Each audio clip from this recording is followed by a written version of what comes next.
Guys, welcome back to Quick Notes with Chris. Today we're going to be talking about the video this time, Why Hard Work Isn't Enough by Tai Lopez. The video is actually set in sort of like podcast interview type of format, and he just sort of gives his basically general knowledge on what it takes to be successful. The first thing he wants to talk about, it's a little bit of a harsh hitting reality, is that everybody doesn't win.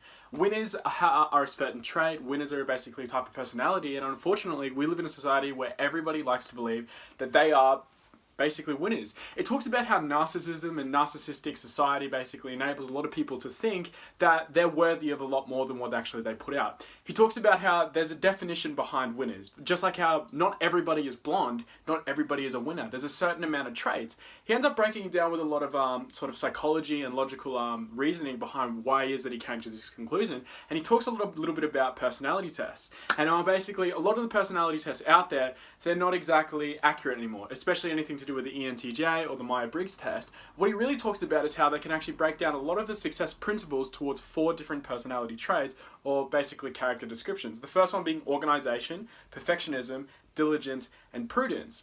He then goes on to talk about how hard work is actually 25% of the equation. You can be an incredibly hard worker, but there's a reason why the hardest workers in construction aren't the most successful people. Or how a busboy who's really, really working hard, the boss of that business who works less hard is always going to make money. It's because working hard is actually only 25% of the character description. He talks about how there still is hope for just about anyone, but it's also very difficult for anyone above the age of 25 to actually change as a person. In fact, he goes on to talk about how old dogs can't old dogs can't learn new tricks. But then he talks about how the main opportunity for about 80% of adults in order to drastically change themselves if they go through some type of trauma, some type of really remorseful event that forces them to change their ways. Now, unfortunately, that's the reality for a lot of people. They just simply don't have the discipline, drive in order to basically become or change as they are as a person. However, if you're under the age of 25, you're actually a much more impressionable age. He talks about how there's a reason why he appeals a lot of his social media audience towards that age group through basically understanding how in order to teach someone first, you need to inspire them. You can't just say like, hey, cram this, cram this, cram this. They have to have a reason behind the learning, which is why he talks about how he always opens a lot of his videos talking about the results that he has, whether it's being able to sit courtside at an NBA game or showing off his Lamborghini or Ferraris, because he understands that appeals to a certain audience. When people understand exactly what you have, they're more willing to listen to what it is that you're talking about. There's a reason why Tai Lopez, but the best thing about Tai Lopez is that he's also coupling the idea of how to market himself effectively to a certain age group with really sound logical reasons as to why you can become more successful and apply in your day-to-day life. So back to what I was talking about before, how the different types of personality traits. He says organization. He says organization is probably one of the 4 key character traits in order to become successful. He talks about how he always sets out daily schedules, and if he doesn't achieve these daily schedules, he ends up being always, pretty much 9 times out of 10, less productive. So he starts off with at least 3 things that he's looking to accomplish that day. That's a basic step of organization, and he says that's something that's actually very easily duplicatable.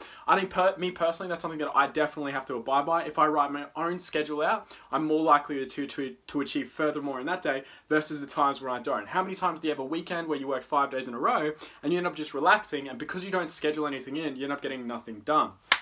The next thing he talks about is perfectionism. How perfectionism in a timely manner is 25% of the equation whenever it comes to becoming successful. Basically, what he talks about is how you can't go to the NBA if you only work on free throws. Perfectionism is all about having an entire idea, an entire very sound state of mind whenever it comes to an idea. He basically understands that goes on to talk about, he references the NBA a lot, probably because he has a lot of personal interest in the NBA, but he talks about how the world's best free throw shooters, they aren't NBA players.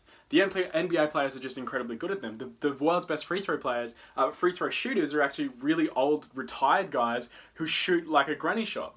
But the thing is that when it comes to the NBA, there's so many other aspects. You have to be able to shoot it on the fly. You have to be able to pass. You have to be athletic. You can't just be really, really, really good at one thing. You have to be a perfectionist about all of it. And he also goes on to talk about how that's the difference between working hard as well.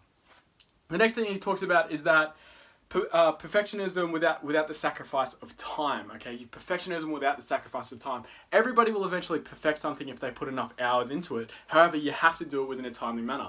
When it comes to the comparison of being good and on time or perfect and late, it's always going to be better to be good and on time. But the way that you're going to guarantee success is by being perfect and on time. You have to do everything within a timely manner. The three mistakes perfection,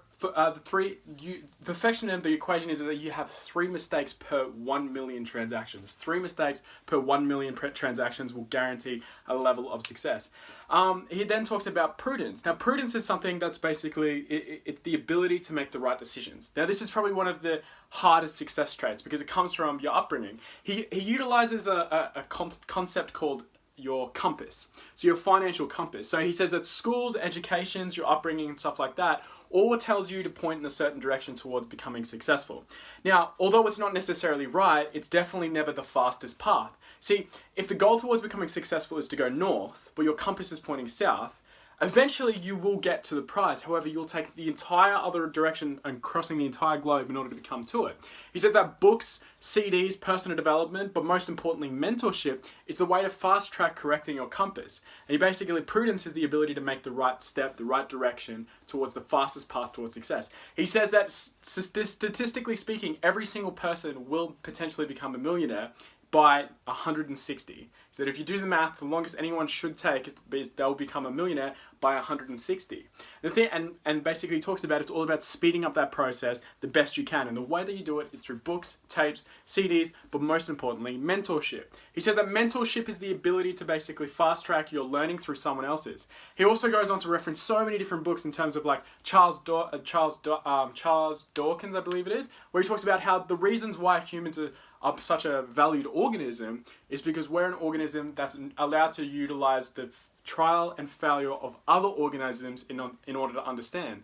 He says that how many people need to get hit by a car to understand that they don't need to get hit by a car? They need to look left and right both ways before they cross the street. And it's by utilizing that, if you can sit, he calls it, he uses it a concept, it's called like an asset. It's basically where you can sit your ass down in a chair and force yourself to think about the future.